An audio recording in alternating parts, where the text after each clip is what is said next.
کودک از پدرش پرسید: پدر، مرد یعنی چی؟ پدر گفت: مرد نفر را میگویند که بدون هیچ انتظاری خود را فدای خوشبختی و خوشحالی خانواده اش میکند. کودک گفت: کاش من هم میتوانستم مثل مادرم مرد شوم.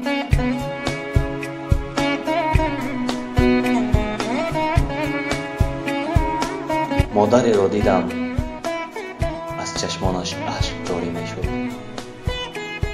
از او پرسیدم: مادر جان، چرا گریه میکنی؟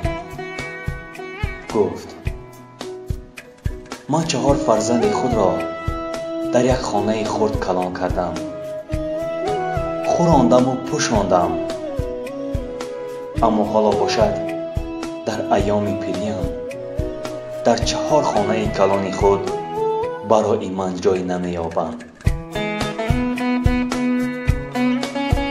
خانه بی مادر در آنجا خیره میسازد چراغ، یاد مادر میگذارد در زمین سینه داغ.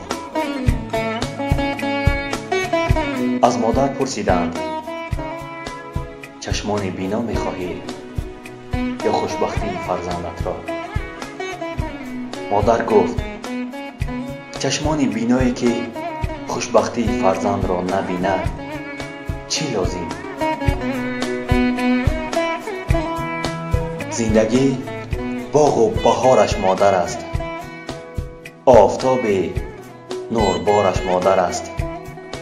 هر کی را بینی به دنیا سربلند، اولین آموزگارش مادر است.